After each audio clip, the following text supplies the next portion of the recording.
I'm Ian. And I'm Jason. And this is Ghosts and Bears, the only podcast where we tell you the actual ghost story With the actual history. in the actual place. This episode, you're joining us for our season closer and our very special Christmas episode, where we're going to tell you two spooky tales of the Victorian nature. One about a very spooky doll, and the other about a rock and a ghost and unrequited love, coming up on Ghosts and Bears.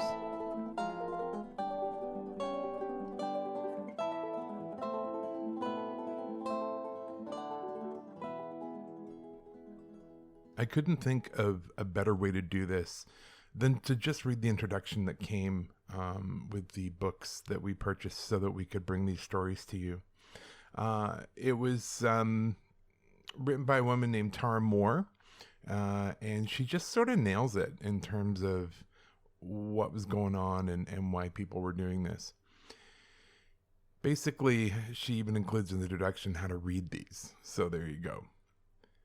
Imagine a midwinter night, an early sunset, a long, drafty evening spent by candlelight. The season of Christmas coincides with the shortest days of the year, and for middle-class Victorians, a chance for families to reconnect in storytelling circles. Urban dwellers, disconnected from village legends, simply picked up a magazine specially made to lace children's dreams with terror.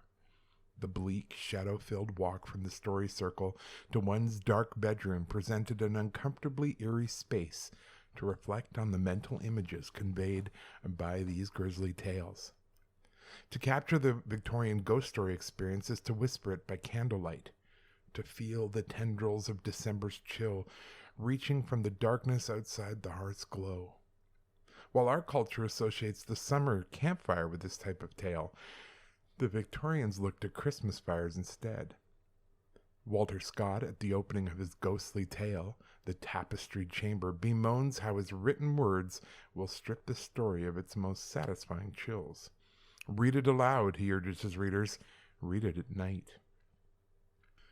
Ghosts had been a staple of both periodicals and Christmas for a century before the Victorian Christmas publishing boom, but the 19th century offered us as a nexus for these two cultural icons. 18th century periodicals concerned with enlightenment had recognized that ghosts were a problem to be solved. While these periodical essays did confer a level of distinction on ghosts, they failed to fully harness the Christmas reading experience. When taxation on periodicals raised prices and circulations dropped, ghosts resorted to starring in oral accounts. The midwinter tradition of telling ghostly tales around the long evening fire satisfied both the poor and the rich. This tradition became entrenched in the printed accounts of Christmas. For example, when Washington Irving sought to capture the dignified glamour of the English country Christmas for his readers in 1820, he included the comfortable thrill of the ghost story circle as well as the boar's head and the wassail bowl. The first literary genre to capitalize on this oral tradition, the Christmas Literary Annual, became especially popular in the 1820s and 1830s. Dozens of titles popped up to fill the desire of a middle-class Victorian to present or display these lushly illustrated gilded volumes. The Gothic ghost story commonly featured in the table of contents of these decorative books. Literary annuals predated the mid-century Christmas book trend, but they further established the place of the ghost story in printed reading matter intended for Christmas. By 1843, a young author would grasp at this genre when he needed some extra cash. Charles Dickens did not invent the Victorian Christmas, but he did come to represent its commercial potential for publishing profit. Of his 5 small Christmas novellas, 2 contained outright ghosts, and another unhinged on a supernatural scene. When Dickens found the work of publishing an annual Christmas book too exhausting, and not as profitable as he could have wished, he turned to preparing framed tales populated by the stories of some of those popular writers of his day. These appeared as a special Christmas numbers in the weekly magazine he edited, Household Words, and later All the Year Round. Other magazines would follow suit, most of them soliciting authors to contribute ghost stories to add to the mix. The real wellspring of the Victorian Christmas specters was the magazine. Periodicals began printing special Christmas numbers or simply tailoring their December and January numbers for Christmas reading. and that meant ghosts. Women contributed a large portion of these stories, and scholars have estimated that perhaps between 50 and 70% of all ghost fiction from the 19th century was written by women. Readers wanted to read ghosts at Christmas, so that meant that authors dreamed up midwinter ghosts over the summer and into the early fall, preparing the way for these spooky chills. Why did the Victorians love ghost stories, though? Well, cultural elements contributed to the success of this transformed oral tradition. Authors who wrote about ghosts could have easily participated in this fad for seances that pervaded certain spheres of society. 19th century spiritualism shaped a language of spectrality, which then influenced the production of ghosts in literature. Victorians, who enjoyed increasing levels of leisure and technology, devoted a portion of each to developing a robust culture of death and mourning, including the photography of deceased children and picnicking in cemeteries. With their fascination with death and the afterlife, the Victorians appreciated when literature roamed into the realm of the uncanny. The following ghostly selections represent the style of ghost stories the Victorians could expect to find in the pages of their periodicals. Most Victorian ghosts failed to provide the fright that modern audiences have come to expect. Horror fiction and films have no doubt desensitized us to the simple thrill of local ghost lore. The Victorians themselves were dealing with a debate over spiritualism and spirits, which severely limited their ability to fully enjoy the ghostly horror story. Authors frequently wrote cautionary anti-ghost stories, the type that open with a sinister suggestion of a ghost, only to end with characters recognizing the foolishness of such a fear. Sounds like pretty much every Scooby-Doo episode. For example, the bang in the night that caused the young bride to panic for 5 pages ends up being the falling kitchen clock in The Mystery. Dickens used the pages of his periodicals to question the premise that ghosts had any basis in fact. Disgusted with his culture's belief in ghosts, Dickens produced an entirely ghostless Christmas number, The Haunted House, in which a party of friends collect in a so-called haunted house to experience its thrill or demystify its reputation. This volume gives preference to the eerier tales from the period, but several included here do hinge on an entirely rational explanation. Don't worry, we didn't include those in tonight's 2 stories. It's as if the authors knew that their readers demanded ghost stories, but the same authors simply could not bring themselves to further confirm the reality of ghosts. Looking back on the late 19th century ghost trend, one critic wrote, "Story writers found it as much as their place was worth to introduce any element of the apparent supernatural which was not capable of severely practical explanation." One story contained here, How Peter Parley Laid a Ghost, the story of Owl's Abbey, takes a highly didactic tone.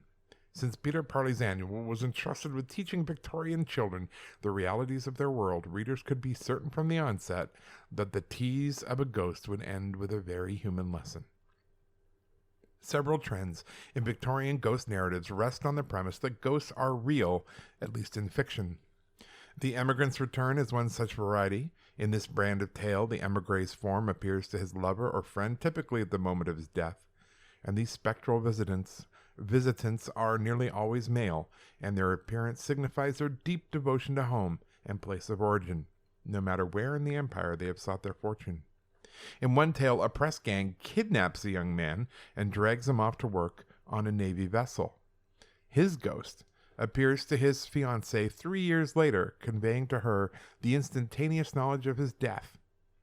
While this type of tale appeared throughout the year, the strong sentimentality regarding Christmas family unity made it especially fitting for holiday reading at that time of the year.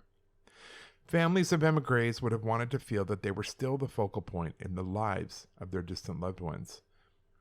Another type of real ghost involved laying the ghost, a British phrase for releasing the ghost from whatever post-crimes force it to roam the earth, not in a dirty way. Sometimes the ghost crimes bind it to this place, but more often the ghost wishes to help its relatives establish financial stability or peace. The ghost may continue to haunt until a particular wrong is righted, and then it is free to drift away. Several of the stories contained deal with laying the ghost, either by solving a mystery or establishing financial security for the living. While working-class ghosts rarely haunt anyone over a will, the specters of the gentry carry the burden of seeing that their bequests are carried out. This otherworldly responsibility plays out in many country house hauntings, a subgenre well represented. While working-class ghosts can be found in Victorian periodicals, their wealthier counterparts certainly received more attention. Indeed, readers seem to idealize the country house Christmas, even though more and more readers celebrated the holiday in an urban setting, and few could boast of such a leisured lifestyle. Perhaps the idea of a haunted estate satisfied the voyeuristic middle class. After all, a haunting is certainly a disruption of a seemingly stable environment. The ghost story offers our readers a chance to fantasize about the destabilization of the powerful, and periodical readers could partake in this pastime by picking up their Christmas annual without ever having to leave town. In the 1884 essay, The Decay of the British Ghost, the author Anstey sardonically bemoans the loss of the real ghost. There was something thoroughly Christmassy, for example, about the witch-like old lady with a horrible, dead, rouged face who looked out of a tarnished mirror and gibbered malevolently at somebody, for the excellent reason that he chanced to be her descendant. Anstey's ironic assessment of the state of the ghost rings false in one way. Decades of the century and beyond, however, the ghost story did serve as a type of uncanny mirror, often showing subtle fissures in the society that produced it. To revive the Victorian ghost, invited in on its own terms. Wait for dark, dim the lights. If you can arrange a draft to waft through the room, all the better. Meeting the ghosts of Christmas does not limit you to Dickens' edifying spirits. Instead, prepare yourself for a sensual experience of midwinter leisure and Victorian storytelling tradition. For tonight's stories, as this is our season ender and, the Christmas season is upon us, I love the idea of the whole Victorian telling tales at Christmas. And now you can see why I thought the introduction that Tara Moore wrote for the anthology, the Bellencourt Book of Victorian Christmas Ghost Stories, which these two are taken out of, was just so right on the money and did explain why they were so into it. She also brings up a really good point that, reading these ghost stories, and I read the whole book to pick out the ones I thought would be best for you guys, you really do get a sense of like, oh, right, old-timey, pre-movies. Because you don't get the same build-up and the same sort of predictable rush that we're kind of used to in a ghost story now. But it's so great because the one story that Jason's going to read is called The Doll's Ghost. And it's brilliant because it really is one of the first times an inanimate object like a doll is used in fiction and in a ghost story. And you think of that genre now and holy cats, has that ever been done? But back then, this would have been particularly terrifying that a small child's plaything had a hand in the story that we're going to hear about. The other one is called The Haunted Rock, and I'm going to read that one. And I just enjoyed that one for the whole story of it, following a man who, runs into this guy on a ship who tells him this tale of his home village, and we kind of go from there. There were a lot of other great stories. It was not easy to pick. In some cases, it came down to length of time. Some of these were substantially long stories, but I think the ones that we've chosen, I think you're going to enjoy. And again, as the author of the introduction says, just try and put yourself in a Victorian frame of mind, put yourself into where they were, how they were living, what was, entertaining for them. And they would have saved the Christmas annual up. They would have saved it until Christmas to read together in that flickering candlelight. Or even better, they would have had someone there who could tell ghost stories just off the cuff, which would have been even more terrifying as they glance over their shoulders, looking at the shadows running up and down the wall and perhaps the wind making the curtains poof out from the windows. It would have been pretty interesting to have been there and learning these. I would have been scared to death. I can tell you that. I know that already. But I hope you enjoy the stories. And so we're going to be right back with our two stories for our Christmas season ender here on Ghosts and Bears.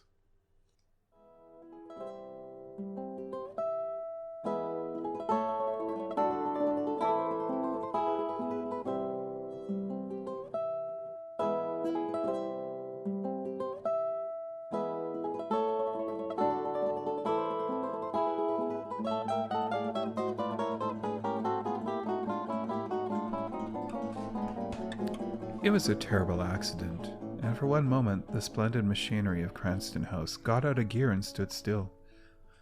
The butler emerged from the retirement in which he spent his elegant leisure. Two grooms of the chambers appeared simultaneously from opposite directions. There were actually housemaids on the grand staircase, and those who remember the facts most exactly assert that Mrs. Pringle herself positively stood upon the landing. Mrs. Pringle was the housekeeper. As for the head nurse, the under-nurse, and the nursery maid, their feelings cannot be described. The head nurse laid one hand upon the polished marble balustrade and stared stupidly before her. The under-nurse stood rigid and pale, leaning against the polished marble wall, and the nursery maid collapsed and sat down upon the polished marble step, just beyond the limits of the velvet carpet, and frankly burst into tears. The Lady Gwendolen Lancaster Douglas Scroop, youngest daughter of the 9th Duke of Cranston, and aged 6 years and 3 months, picked herself up quiet alone and sat down on the 3rd step from the foot of the grand staircase in Cranston House. "Oh!" ejaculated the butler as he disappeared again. "Ah!" responded the grooms of the chambers as they also went away. "It's only that doll," Mrs. Pringle was distinctly heard to say in a tone of contempt. The under-nurse heard her say it. Then the 3 nurses gathered around Lady Gwendolen and patted her and gave her unhealthy things out of their pockets and hurried her out of Cranston House as fast as they could, lest it should be found out upstairs that they had allowed Lady Gwendolen Lancaster Douglas Scroop to tumble down the grand staircase with her doll in her arms.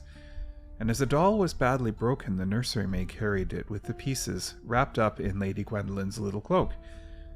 It was not far to Hyde Park, and when they reached a quiet place, they took means to find out Lady Gwendolen had no bruises, for the carpet was very thick and soft, and there was thick stuff under it to make it softer. Lady Gwendolen Douglas Scroop sometimes yelled, but she never cried. It was because she had yelled that the nurses had allowed her to go downstairs alone with Nina, the doll under one arm, while she steadied herself with her hand on balustrade and trod upon the polished marble steps beyond the edge of the carpet. So she had fallen, and Nina had come to grief. When the nurses were quite sure that she was not hurt, they unwrapped the doll and looked at her in her turn. She had a very beautiful doll, very large and fair and healthy, with real yellow hair and eyelids that would open and shut over very grown-up dark eyes. Moreover, when you moved her right arm up and down, she would say, "Papa," and when you moved her left, she said, "Mama," very distinctly. "I heard her say Pa when she fell," said the nurse, who heard everything, "but she ought to have said Papa." "That's because her arm went up when she hit the step," said the head nurse. "She'll say the other paw when I put it down again." "Pa," said Nina, as the right arm was pushed down, and speaking through her broken face. It was cracked right across from the upper corner of the forehead with a hideous gash, through the nose and down the little frilled collar of the pale green silk Mother Hubbard frock, and 2 little 3-cornered pieces of porcelain had fallen out. "I'm sure it's all a wonder she can speak at all, being all smashed," said the under-nurse. "You'll have to take her to Mr. Pucker's," said her superior. "It's not far, and you'd better go at once." Lady Gwendolen was occupied in digging a hole in the ground with a little spade, and paid no attention to the nurses. "What are you doing?" inquired the nursery maid, looking on. "Nina's dead, and I am giving her a grave," replied her ladyship thoughtfully. "Oh, she'll come to life again all right," said the nursery maid. The under-nurse wrapped Nina up again and departed. Fortunately, a kind soldier with very long legs and a very small cap happened to be there, and as he had nothing to do, he offered to see the under-nurse safely to Mr. Puckler's and back. Mr. Bernard Puckler and his little daughter lived in a little house in a little alley, which led out of a quiet little street not very far from Belgrave Square. He was the great doll doctor, and his extensive practice lay in the most aristocratic quarter. He mended dolls of all sizes and ages, boy dolls and girl dolls, baby dolls in long clothes, and grown-up dolls in fashionable gowns, talking dolls and dumb dolls, those that shut their eyes when they lay down, and those whose eyes had to be shut for them by means of a mysterious wire. His daughter Else was also just over 12 years old, but she was already very clever at mending dolls' clothes and at doing their hair, which is harder than you might think, for the dolls sit quite still while it's being done. Mr. Puckler had originally been a German, but he dissolved his nationality in the ocean of London many years ago, like a great many foreigners. He still had 1 or 2 German friends, however, who came over on Saturday evenings and smoked with him and played piquet or scat with him for farthing points, and called him Herr Doctor, which seemed to please Mr. Puckler very much. He looked older than he was, for his beard was rather long and ragged, his hair was grizzled and thin, and he wore horn-rimmed spectacles. As for Else, she was a thin, pale child, very quiet and neat, with dark eyes and brown hair that was plaited down her back and tied with a bit of a black ribbon. She mended the dolls' clothes and took the dolls back to their homes when they were quite strong again. The house was a little one, but too big for 2 people who lived in it. There were a small sitting room on the street, and the workshop was at the back, and there were 3 rooms upstairs. But the father and daughter lived most of their time in the workshop because they were generally at work, even in the evenings. Mr. Puckler laid Nina on the table and looked at her for a long time, till the tears began to fill his eyes behind the horn-rimmed spectacles. He was a very susceptible man, and often fell in love with the dolls he mended, and found it hard to part with them when they had smiled at him for a few days. There were real little people to him, with characters and thoughts and feelings of their own, and he was very tender with them all, but some attracted him especially from the first, and when they were brought to him maimed or injured, their state seemed so pitiful to him that the tears came easily. You must remember that when he lived among the dolls during a great part of his life and understood them. "How do you know that they are feeling nothing?" he went on to say to Els.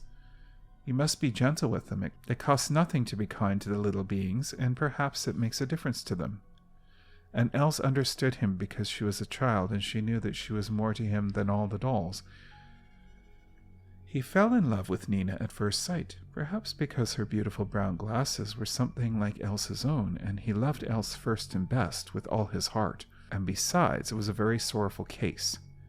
Nina had evidently not been long in the world, for her complexion was perfect, her hair was smooth where it should be smooth, and curly where it should be curly, and her silk clothes were perfectly new. But across her face was that frightful gash, like a saber cut deep and shadowy within, but clean and sharp at the edges. When he tenderly pressed her head to close the gaping wound, the edges made a fine grating sound that was painful to hear, and the lids of the dark eyes quivered and trembled as though Nina were suffering dreadfully.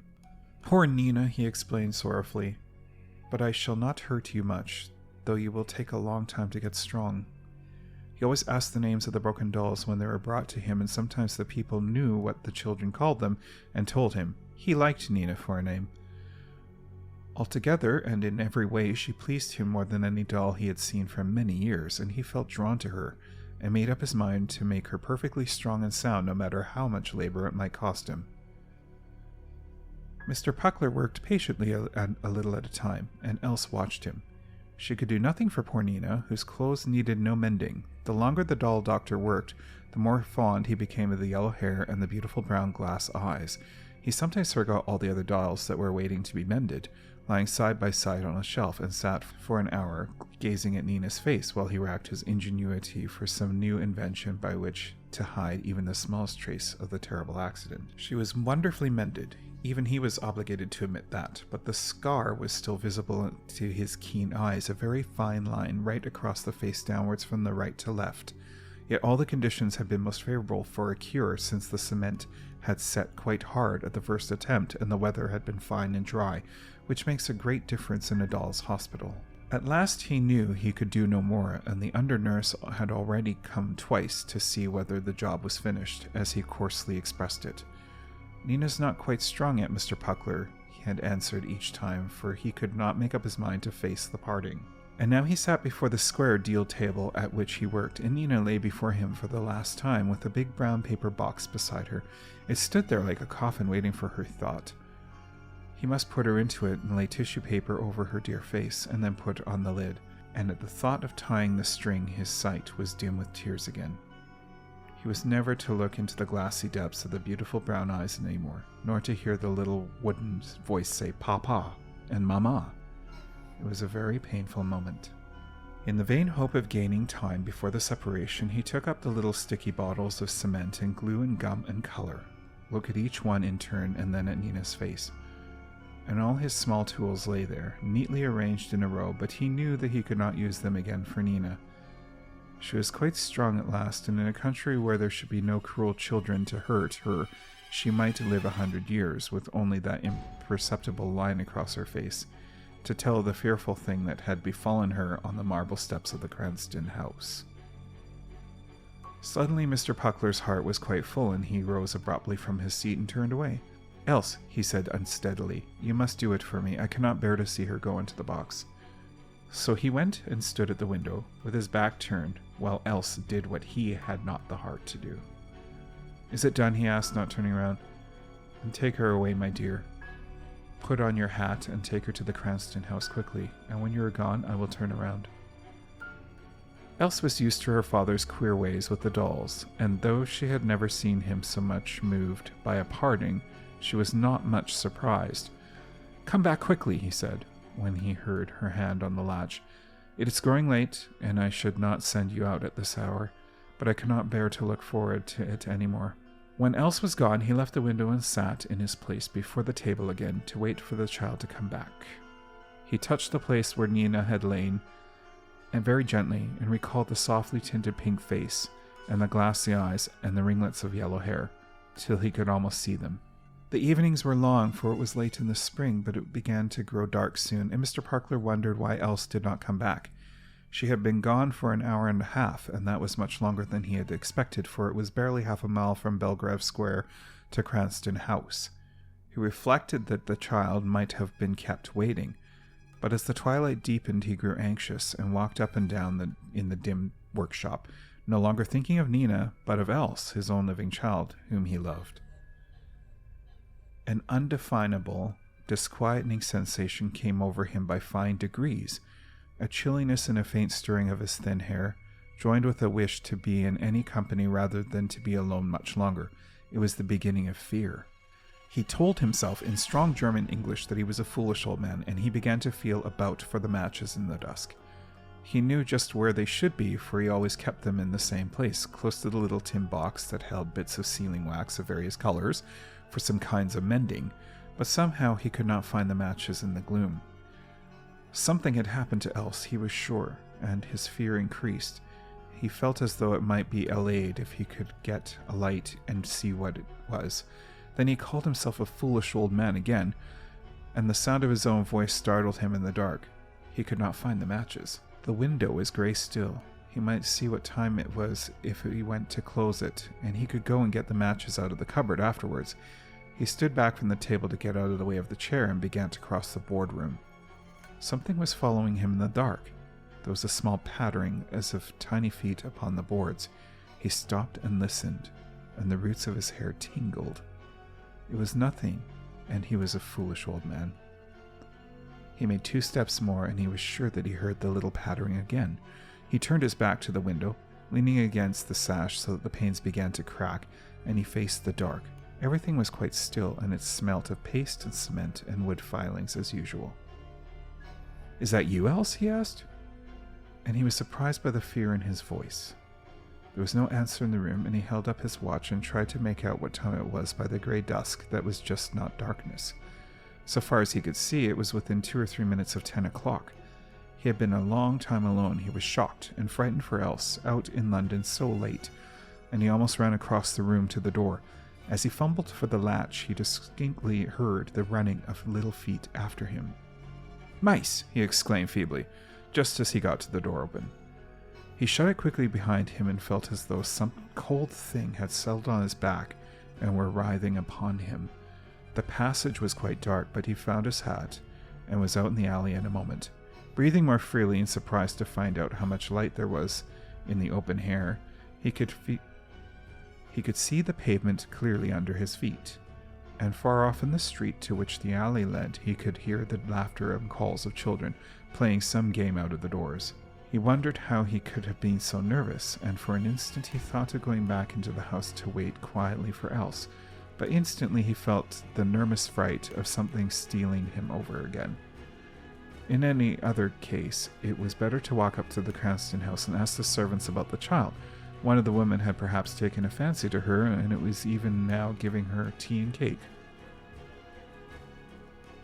He walked quickly to Belgrave Square, and then up the broad streets, listening as he went wherever there was no other sound for the tiny footsteps, but he heard nothing, and was laughing at himself when he rang the servant's bell at the big house. Of course, the child must be here. The person who opened the door was quite an inferior person, for it was a back door. The person who opened the door was quite an inferior person, for it was a back door, but affected the manners of the front, and stared at Mr. Puckler superfluously under the strong light. No little girl had been seen, and he knew nothing about no dolls. "She's my little girl," said Mr. Pucker tremulously, for all his anxiety was returning tenfold, "and I am afraid something has happened." The inferior person said rudely that nothing could have happened to her in that house, because she had not been there, which was a jolly good reason why. And Mr. Puckler was obliged to admit that the man ought to know, as it was business to keep the door and let people in. He wished to be allowed to speak to the under-nurse, who knew him, but the man was ruder than ever, and finally shut the door in his face. When the doll doctor was alone in the street, he steadied himself by the railing, for he felt as though he were breaking in two, just as some dolls break in the middle of the backbone. Presently he knew that he must be doing something to find Else, and that gave him strength. He began to walk as quickly as he could through the streets, following every highway and byway which his little girl might have taken her errand. He also asked several policemen in vain if they had seen her, and most of them answered him kindly, for they saw that he was a sober man and in his right senses, and some of them had little girls of their own. It was now 1 o'clock in the morning when he went up to his own door again, worn out and hopeless and broken-hearted. As he turned the key in the lock, his heart stood still, for he knew that he was awake and not dreaming, and that he really heard the tiny footsteps pattering to meet him inside the house along the passage. But he was too unhappy to be frightened anymore, and his heart went on again with a dull, regular pain that ground its way all through him, every pulse. So he went in and hung up his hat in the dark, and found the matches in the cupboard and the candlestick in its place in the corner. Mr. Puckler was so much overcome and so completely worn out that he sat down in his chair before the work table and almost fainted.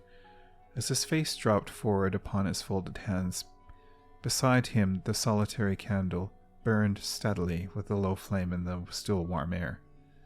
"Else! Else!" he moaned against his yellow knuckles.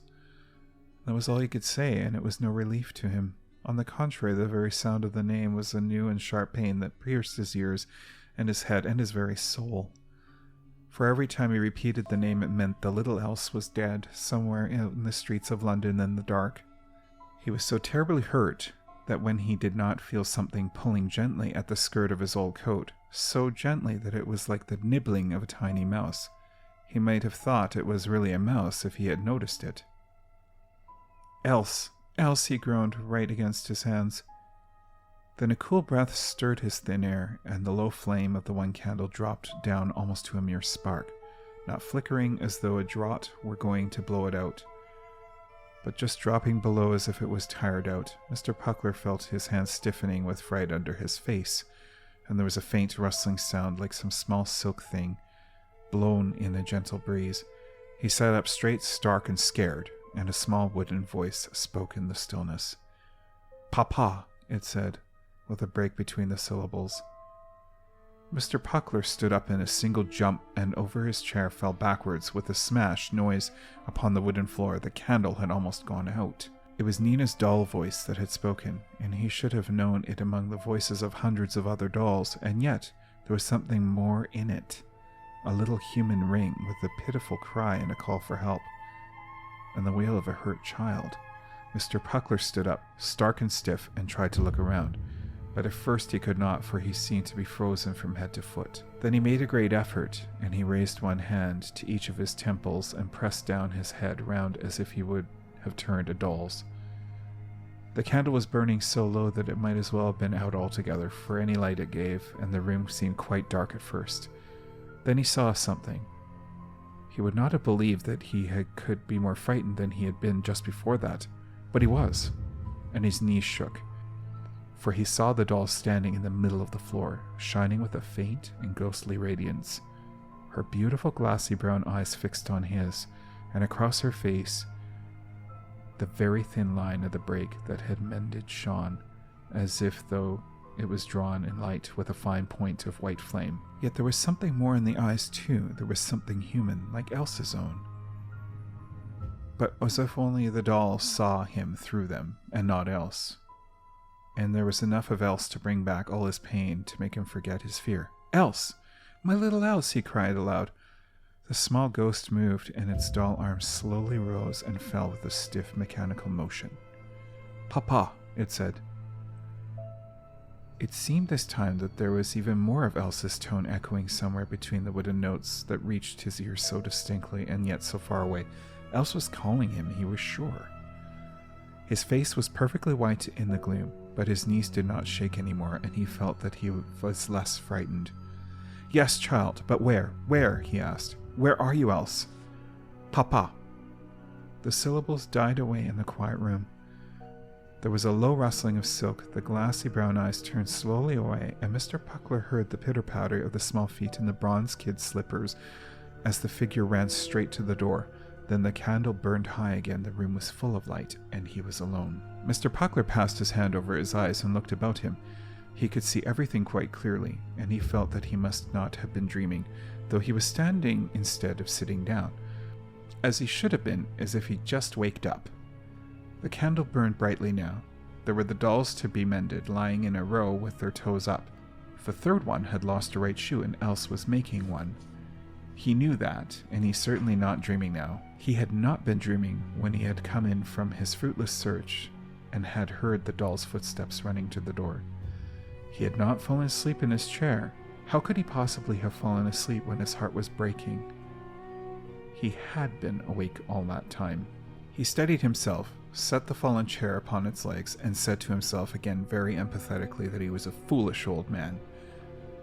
He ought to be out in the streets looking for his child, asking questions and inquiring at the police stations where all the accidents were reported as soon as they were known, or at the hospitals. "Papa!" The long, wailing, pitiful little wooden cry rang from the passage outside the door, and Mr. Puckler stood for an instant with white face, transfixed and rooted to the spot. A moment later, his hand was on the latch. Then he was in the passage with the light streaming from the open door behind him. Quite at the other end, he saw the little phantom shining clearly in the shadow, and the right hand seemed to beckon to him as the arm rose and fell once more. He knew all at once that it had not come to frighten him, but to lead him, and when it disappeared, and he walked boldly towards the door, he knew that it was in the street outside, waiting for him. He forgot that he was tired and had eaten no supper, and he had walked for many miles, for a sudden hope ran through and through him, like a golden stream of life. And sure enough, at the corner of the alley, and at the corner of the street, and out in Belgrave Square, he saw the small ghost fleeting before him. Sometimes it was a shadow where there was another light, but then the glare of the lamps made a pale green sheen on its little Mother Hubbard frock of silk.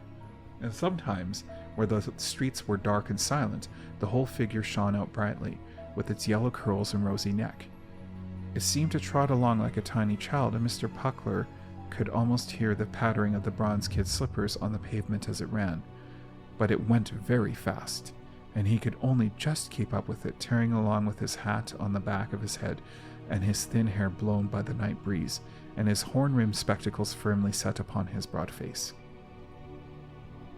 On and on he went, and he had no idea where he was. He did not even care, for he knew certainly that he was going the right way. Then at last, in a wide, quiet street, he was standing before a big, sober-looking door that had 2 lamps on each side of it, and a polished brass bell handle which he pulled. And just inside, when the door was opened in the bright light, there was a little shadow and the pale green sheen of this little silk dress, and once more the small cry came to his ears, less pitiful, more longing. "Papa!" The shadow turned suddenly bright, and out of the brightness the beautiful brown glass eyes were turned up happily to his, while the rosy mouth smiled so divinely that the phantom doll looked almost as like a little angel just then. "A little girl was brought in soon after 10 o'clock, said the quiet voice of the hospital doorkeeper. "I think they thought she was only stunned. She was holding a big brown paper bag against her, and they could not get it out of her arms. She had a long plait of brown hair that hung down as they carried her." "She's my little girl," said Mr. Puckler, but he hardly heard his own voice. He leaned over Elsa's face in the gentle light of the child's wand, and when he stood there in a minute, the beautiful brown eyes opened and looked up to him. "Papa!" cried Else softly. "I knew you would come." Then Mr. Puckler did not know what he did or said for a moment, and what he felt was worth all the fear and terror and despair that had almost killed him that night. But by and by Else was telling her story, and the nurse let her speak, for there were only 2 other children in the room who were getting well and were sound asleep.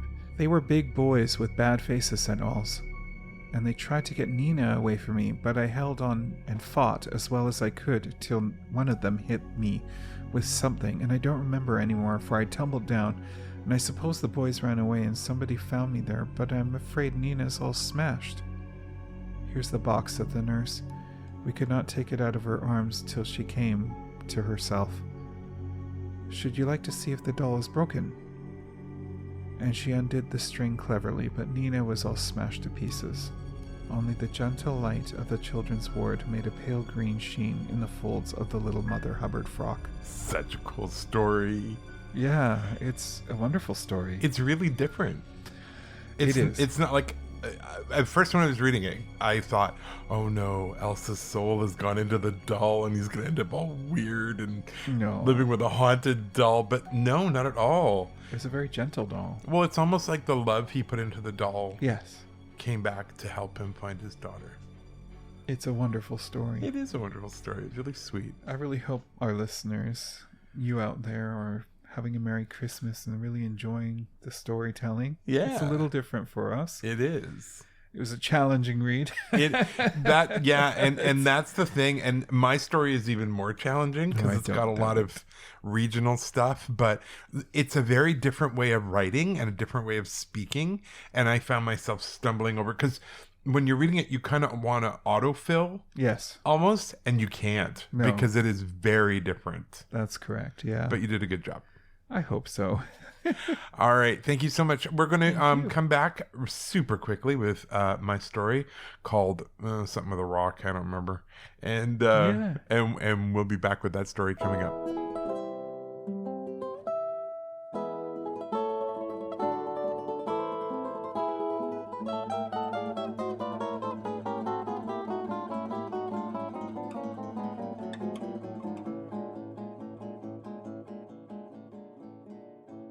Porthgurran is in Cornwall. If you do not know the place, it must be because in your exploration of the 101 similar villages abounding on that romantic coast, you have overlooked the one, and that one must be Porthgurran. Like many of its fellows, it is situated in a little ravine in the dark serpentine rock running down to the sea from the higher land of gorse and heather-clad moor. Most of the thatched and occasionally slate-roofed cottages, with their irregular patches of garden, nestle right and left among the ferny, craggy banks of the steep winding way by courtesy called a street, by which the traveler reaches the beach. Some few other dwellings looking from the sea like huge white-winged gulls are to be seen perched here and there upon apparently inaccessible ledges of cliff, whence they command many a fine peep across the wide, wide world.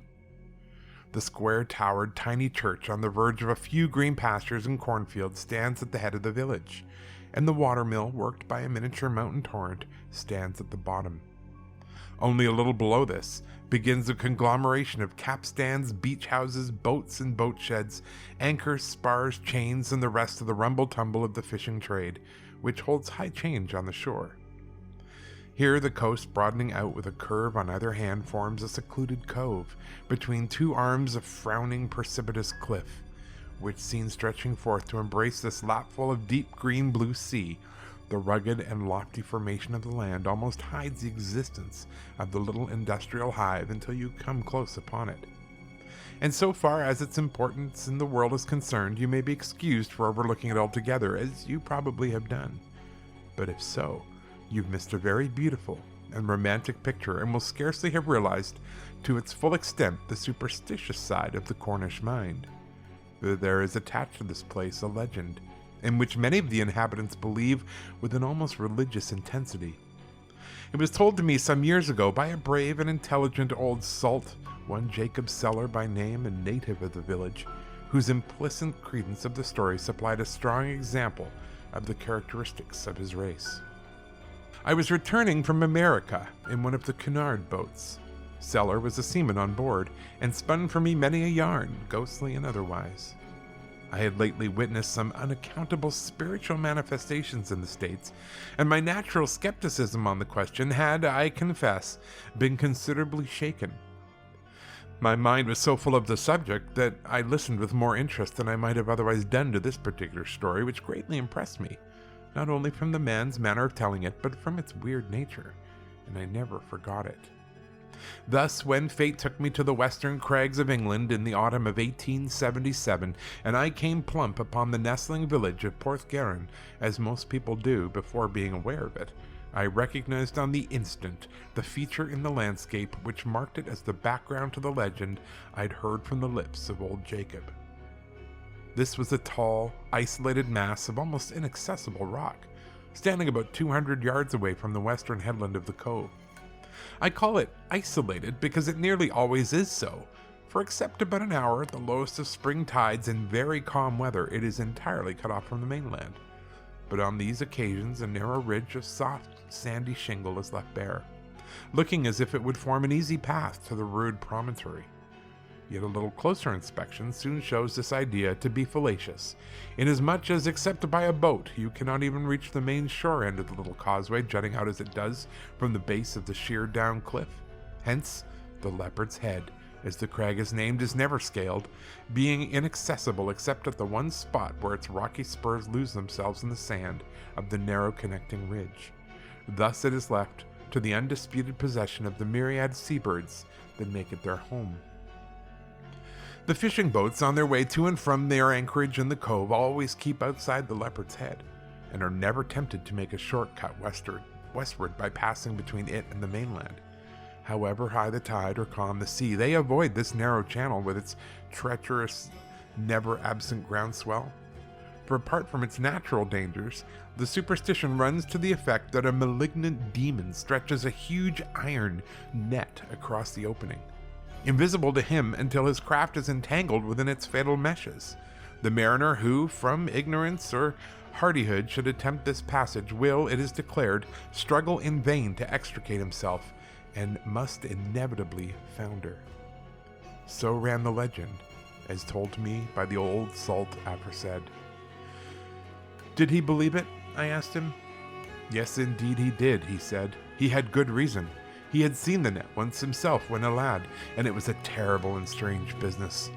It was the end of September 1847, and a boat, during a heavy squall from the westward, was trying to make the cove by the shortcut, and surely, just as she got betwixt the Leopard and the mainland, in the Leopard's grip, as the channel is called, she seemed to kind of stick fast, although she'd been running quite free the moment before.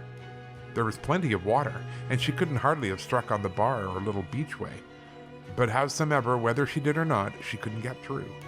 The heavy seas broke over her, of course, directly she was brought to, pooped her, in fact, and down she went with all hands, 2 men and a boy. The boy was my brother Isaac, continued Jacob Seller, looking very grave when telling me the tale, but he was saved, that is, he was picked up in the cove senseless. But they managed to restore him to life. The other 2 was never found even. There's a many curious things connected with that calamity, sir, I can tell you, he added.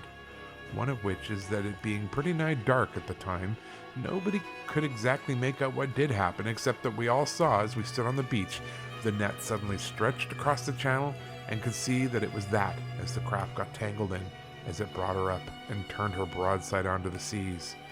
The water was breaming at the time, you know, and this made the net plain to us, for it seemed to come up and out of the sea just in front of the boat and was sparkling all over its meshes, just like silver with this phosphorescent light. And you saw this? I asked. That I did, sir, with these very eyes. And the boy, your brother, when he came to his senses, what did he have to say about it? Ah, that's where 'tis, you see, poor chap. He never did come rightly to his senses. It gave him such a scare as he never got over. He's been kind of cracky-like ever since. He's a bit younger than I am, though elderly, you know, by this time, but he never quite got his wits back. He's harmless, don't you know, but dazed and silly, especially at times. And he could never give any account of how the accident happened? How it was the boat came to grief in the leopard's grip? No, sir. He weren't never able to tell nothing at all about it, never a word. Well, I remarked after a pause, it was true the poor fellows lost their lives anyhow, whether the devil caught them in his net or not. Yes, sir. But another curious thing is, these two men, I remember them well. Tom Fentall and Raymond Sass were partners in the boat and said to be great friends and staunch to one another.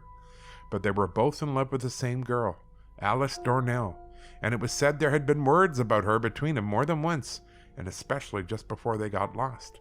Another curious thing yet, went on old Jacob presently, is that some of the people looking on declared that as well as seeing the net, as I have just told you, when the boat foundered, they saw one of the men get ashore on the lower rocks of the Leopard's Head, and that he'd been standing there waving his arms till night quite hid him. But could they not get him off? No boat durst go near the place in such a sea. And next morning? The next morning he was gone, been carried away again, if so be as he had never been seen there at all, though I make no doubt he had. And the girl, what became of her? Ah, that's the most curious part of it all, said the seaman, growing graver and graver and slower in his utterances. More curious than anything I've told you yet, sir. And this I've seen myself too, many times before I came away to sea. Poor Alice Dornell took on terribly when she knew her lover was drowned, for she gave the preference, it was said, to Raymond Sass.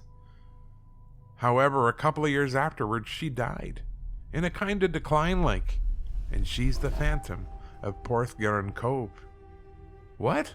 Haunts the place, I suppose, I said, smiling. Yes, but you needn't laugh, sir. This is a fact. I tell you, I've seen her more than a score of times, and I do hear she may be there even now, especially in September, about the anniversary, as you may say. Well, what does one see? What did you see? Why, I've seen her standing in the dusk on the rocks of the Leopard, all lighted up by the phosphorus, just as if she'd just come out of the sea, as we saw the net that night. Well, I've seen her just so. I remember her by sight when she was alive quite well, and I've seen her looking just as she did then, only all lighted up, as they say. Lots of the Porthgarin folk have seen her, and they'll tell you so if you ever go there. My poor brother can always see her. He has kind of a gift that way. Like enough you'd see her yourself. And what does she do? Oh, do? Why, she seems to come out of the sea, as I tell you, and stand on the rocks, and then she'll go up higher and higher, not seeming to clamber, but as if she was going up and up, as a spirit would, don't you know, floating like, rising till she reached the flattish top of the Leopard's Head, and there she'll stay for hours, passing to and fro, beaming with the light all the time. Why, then she makes a sort of lighthouse, I said, still smiling. A very useful phantom, truly. 'Tain't no good for you to laugh, sir, continued Jacob yet more seriously, evidently not relishing my skepticism. I tell you, I've seen her over and over again, as you may if you ever goes to Porthgarin. And now I was at Porthgarin, and now, as I have said, the old salt story came back to my mind with a renewal of the interest it had originally created. The vexed question of how far we are permitted to have contact with the vast unseen has never ceased to interest me since my visit to the States, but a subsequent deep immersion in the stern realities of life had left me to no opportunities for pursuing the subject. Here, however, was one at hand, unexpectedly put before me, and although I had attributed Jacob Seller's strong belief to the natural superstition of the Cornish people, there was nevertheless an earnestness in his manner, and an intelligence peeping out beneath his uncultured speech, which forbade one to disregard it. And since for the present I was a wanderer and my time all my own, some of it I determined should be spent upon the scene of that mystery. I have given but the barest outline of my talk with Seller. It was resumed over and over again, and it elicited so many circumstantial details that if they were not the result of a too fervid imagination, the phantom of Porthgarin Cove was a manifestation equal to anything I had ever heard of, and well worth investigating. Snug quarters at the little inn were readily obtained, and in the course of 2 or 3 days I had scraped acquaintance with many of the hearty, honest, kindly natives, including Jacob's brother, old Isaac Seller, the poor chap who'd been kind of cracky-like ever since that fatal time when he nearly lost his life in the Leopard's grip. He was quite a feature of the place, much respected by his fellow villagers, and not at all incapable of work, but I was told he had periodical fits of abstraction and wandering, which seemed to lift him quite above the world and gave him a dazed and incoherent manner. Otherwise, he was a strong, fine-looking man with a long gray beard, and with quite the air of a prophet and a seer as he professed himself to be. He was also a preacher at times when the Spirit moved him, and though undoubtedly kind of cracky, he was by no means bereft of intelligence. All the fisher folk were ready to talk about the phantom, and to believe in it, but I found very few, after all, besides poor crazy Isaac, who admitted having seen it.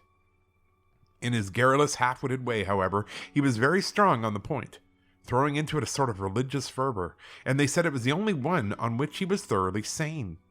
He confirmed many of the details given me by his brother, to wit, the spirit of Alice Dornell was only to be seen by ordinary folk in the gloaming, and then only under the conditions of tide and weather similar to those which had prevailed when her lover lost his life, now 30 years ago. About the anniversary, too, she was more frequently visible than at any other time. But he, Isaac Seller, could see her almost whenever he liked, he said, because he had faith, and could see further into things than most folk. He had been a dreamer and a seer all his life, he avowed. He saw many strange things of which other people had no idea, but sometimes, when they would believe him, he could make them see strange things too. In fact, from his own account of himself, Isaac Seller would have been considered a first-rate medium in America. He seemed endowed with all the qualifications, and in answer to my inquiry if he thought he could make me see Alice Dornell, he said he thought he could. I doubt not, but you will see her yourself, he added, after looking at me in an odd, vacant, yet penetrating manner. You have the eye of belief, the face of a believer. It all depends on faith, as the scripture tells us, faith in something just beyond what you can touch and lay hold of. If you'll walk in the right way, sir, you'll have the gift vouchsafed ye. After a pause, during which he removed his eyes from mine and seemed to gaze into space, he continued fervently. Ah, sweet Alice. I knew her when I was a child. She loved the lad Raymond truly. I knew that all along. He had no need to have told me. And now she never leaves him, never strays far from him, as in life, so in death. You mean, I said, that her spirit never strays far from the place where he was drowned. That's my meaning, answered Isaac. She dwells with the seabirds among the rocks of the Leopard's Head, and sometimes with them dives deep beneath the treacherous waters which encircles it. Dives deep, I believe, to where he lies many a fathom down. Then when she comes up, she beams with light, and waves her arms, often beckoning and pointing, and in the dusk or by night, she will be visible even to some of those without faith.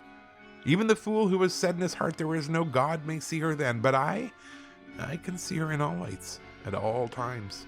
As plainly as the birds with whom she skims and flies around the head, sometimes too, I hear her voice mingling with their notes. Faint but clear it comes to me, a painful wailing cry that the unbeliever will tell you is not but that of the kittiwake and the seagulls. But I know the difference. Though she speaks no words, surely tomorrow will be of all days the day to look for her presence.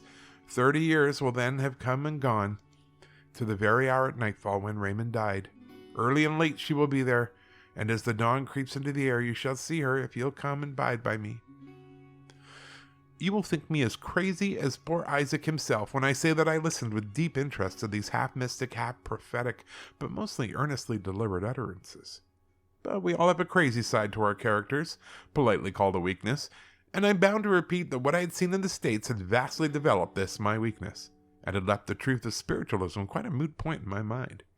To me, there was as much reason in this man's pretensions to hold commune with the spirits of the departed as any of the mediums with whom I'd come in contact, albeit he knew little of the ways in which such powers were used. Why then should I not place myself in his mediumistic hands and see if he could put me en rapport with this troubled spirit from the vasty deep? After the manner of some of my late American experiences, I determined to do so, and it was arranged that I should meet him the following morning, between 5 and 6 on that part of the shore, commanding the nearest view of the haunted rock. Verily, a wild goose chase it might have appeared even to the fisher folk of Porthgennan had they known our purpose when the few early movers among them saw us meet at the foot of the village, and stroll away down along the lonely shore in the semi-darkness of that chill, grey, misty morning. A perfect calm prevailed, but heavy banks of dense sea fog hung about the headlands, now shrouding and now slightly revealing their gloomy masses. At first the leopard stood out gaunt and huge against the grey surroundings, but as we approached it became more and more obscure. The tardy dawn just gave enough light to indicate our whereabouts, lending a most weird aspect to the scene. When we had gone about half a mile around the western arm of the bay, Isaac, who kept in advance of me and scarcely ever spoke, suddenly stopped, and stretching back a hand, whispered, "Hold on, sir. I saw her a bit now. Take my hand and turn your eyes due west. See where she hovers with the seabirds around the leopard's base?"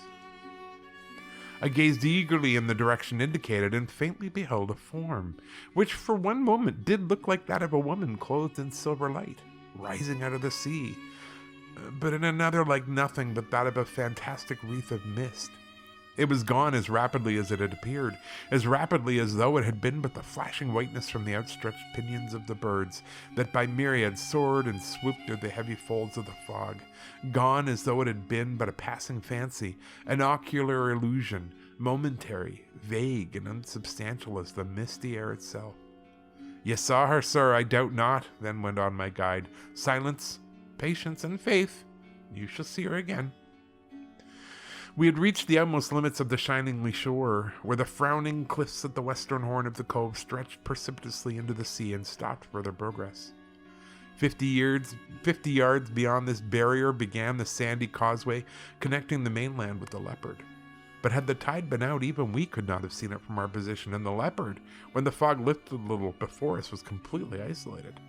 Nothing in nature could well have looked more weird and ghostly than did the scene, or more in harmony with our purpose.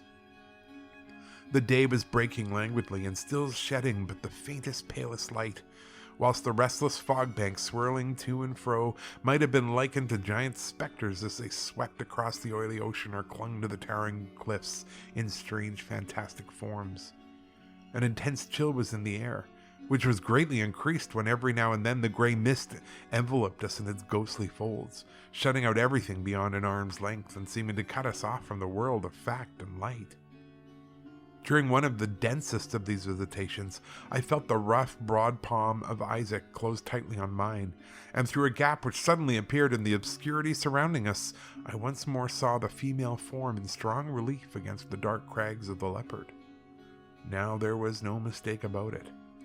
Bathed in the same translucent light, there it plainly was, floating in midair, as one had seen angels represented in pictures, and slowly waving one arm, half beckoning and pointing upwards.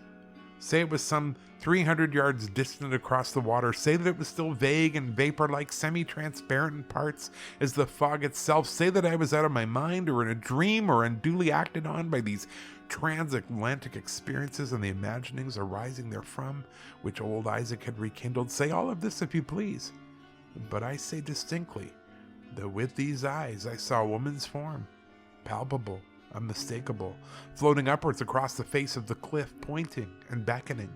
The features at such a distance, of course, could not be discerned, nor do I say that I could see any details. All was merged into the unsubstantial substance, if I may use the paradox, of silvery light. But the form and action were distinct. For 2 minutes or more, it may have been, the vision was so far clearly before me, nor did it dissolve in the mist of which I admit it seemed composed, until the figure reached, in its slow ascent, the topmost verge of the isolated crag. Then the fog again shut it all out, and for a while held us in its weird gloom. But soon after this it lifted. A soft breeze sprang up, and the cheering rays of the morning sun restored us to warmth and reality. Beyond a momentary look of triumph which shot from old Isaac's lackluster eyes as he turned them on me, little or nothing passed between us as we retraced our steps, and I had little time to cogitate over the strange experience. At length I said, as we got back among the boats, "How long has it been since the Leopard was explored?" Isaac shook his head as he answered, "It never was explored. No one can land there. No one ever goes nearer to it than we have been. If they did, the iron net which the evil spirit of the place stretches across the channel, and which cost Raymond his life and made my wits to wander, would wind itself around and strangle the life out of those who should dare to brave the dangers of the crag." "But I am told," said I, "one could manage to land there when the sand is exposed at very low tide." "Aye, but you would not bide there long. The net would be shot over you as surely as fate." "There are spring tides now, I think," I went on. "When will the sand be clearest?" This evening's ebb. It was nearly clear this morning when we were first there." This evening the tide will run out farther and be dead low water somewhere nigh to 5 o'clock. Then, said I decidedly, if the sea holds smooth, I'll land there myself and have a closer look at the place where this troubled spirit wanders. This determination was the result of my cogitation, for notwithstanding what I had seen, I had no dread of nor belief in the existence of this direful net. That part of the story was doubtless founded on some antique myth as old as the crag itself.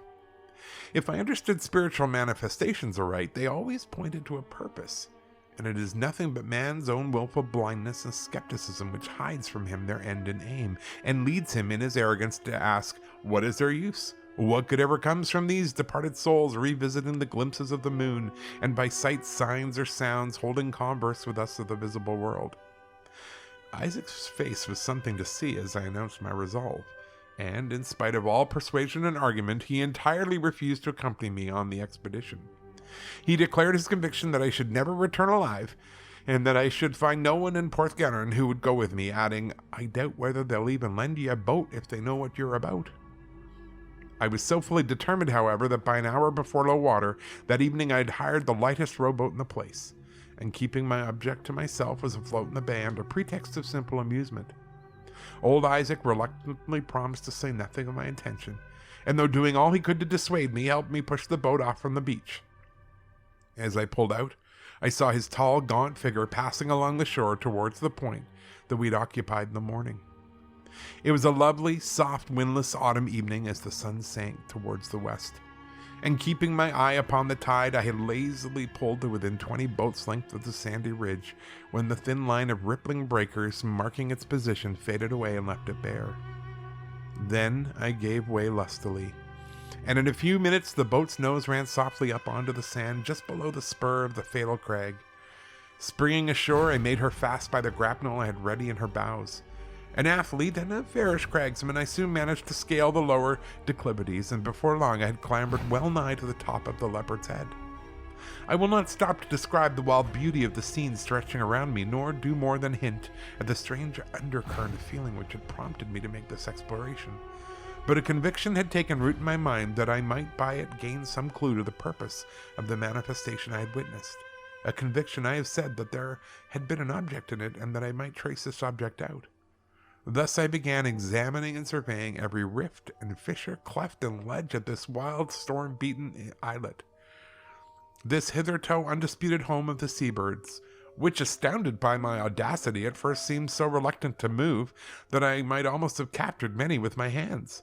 But at length the whole colony was on the wing, swirling, swooping, hovering, until the air was darkened with them as by a cloud, and their shrill piping and discordant notes nearly deafened me. Half an hour had passed, and by the time I had wandered whatever foothold was possible all over and around the top of the plateau, twilight was setting in. I was descending by the way I had come, and had gotten a short distance down, when upon a rocky shelf just below a strangely beetling crag, my eye fell upon an object which startled me, and instantly riveted my attention. Getting closer to the edge of the overhanging rock, the better to look down upon this discovery, I all but lost my footing through the shock which the spectacle then gave me. For there, partially coiled under a shelter of the projecting cliff, lay a human skeleton, bleached and moldering, with the face of the skull turned upwards towards the sky, the hollow sockets of the eyes seeming to meet mine with a horrible, imploring expression. When the amazement caused by this ghastly sight had a little subsided, I began to realize the fact that in it perhaps lay the very clue I was looking for. How had the unhappy being, whose remains lay thus exposed before me, come here? Instantly I thought of Raymond Sass, and the account Jacob Seller had given me of either he or his companion being seen clinging to the rocks when their boat foundered in the Leopard's grip, just 30 years ago this very night. If these bleaching bones were indeed those of the hapless fisherman, then it seemed a likely solution. Had I not discovered the purpose for which the restless spirit of Alice Dornell had ever since haunted this wild and supposedly inaccessible rock? Well, not to prolong my tale, I got back to my boat, and as soon as it touched the shore of the cove, without waiting to answer the questions with which I was assailed, I hastened straight away to the vicarage and communicated my discovery to the incumbent of the square-towered tiny church at the head of the village. He was a pompous, unsociable man whom I had rather avoided, and although at first he seemed to entirely discredit my statement, for unwisely I told him how I'd been led to visit the leopard, I convinced him of its truth. In the end, he took such steps as led to the interment in the churchyard by the grave of Alice Dornell of the poor remains of Raymond Sass. That they were his there could be no doubt, inasmuch lying with them besides the remains of some other slowly perishable trifles, such as a tobacco box, knife, there was found a little trinket in the shape of a heart, and on it was engraved his name and that of Alice, the donor, and he had evidently worn it around his neck by the little chain to which it was attached. One word more about Isaac Seller and my fisher friends. Although I had for a few of them dispelled the fable of the iron net and had shown that access to the rock was easy and without danger, he entirely refused to make one of the small party who were at length persuaded to accompany me on a second visit to assist in the removal of all that was left of their lost comrade. And as to the phantom, well, it has never appeared again. Even Isaac Seller, whom I had a talk with only last autumn, has never seen it, though 3 years have passed since I cleared up the mystery by restoring to rest and peace the erewhile troubled spirit of Alice Dornell. For that I did this by procuring for her lover Christian burial, I have no manner of doubt. My experiences at Porthgarin have finally determined my wavering belief in the truth of spiritual manifestations. I can no longer doubt that they have their object, and that they have a real existence for those whose minds are rightly attuned, and who can, as Isaac put it, have faith in something just beyond what you can touch and lay hold of. Well, that was a great story. Wow. Right? I mean, I kind of slipped into some kind of Maine accent there for the Fisher people. I don't know why, but It was good. it is a good story. And you did a good job. Oh, thank you. It's not Vince. It had a lot of old-timey words that were not the easiest to come across. But no, when I read it, I thought it was a good story. I thought it had all the elements. And I love that he, I was reading about the author at the beginning, and he was a painter who was slowly going blind. And he was actually on a ship coming across from America, and he'd seen the Fox sisters, and he'd seen all these other big spiritualists over there. Wow. And so he was struggling with it in real life. And then he, as his blindness got worse, his wife would actually take down the stories, and she would actually add her own spins to them. Oh, that's great. Right? All right. Well, we have come to the end of our episode. It has been an extra long one. And an end to our season. And to our season. And end to the year. Yeah. So Merry Christmas and Happy New Year. Absolutely. To all of our listeners. Thank you, guys. And thank you so much for listening and supporting and saying lovely things to us. Thank you. Don't forget to review us and rate us on iTunes. We're really grateful for that. And if you've got ghost stories, we want to hear them. We do want to hear them. Please send us an email, ghostsinbayers@gmail.com. And of course, we're on Instagram and on Facebook. That's right. And coming up, I can now truthfully and proudly announce we are going to be moving away from Buy Me a Coffee, as they are no longer accepting PayPal. That's right. Which is like kind of everything. That's right. And we're going to go to Patreon.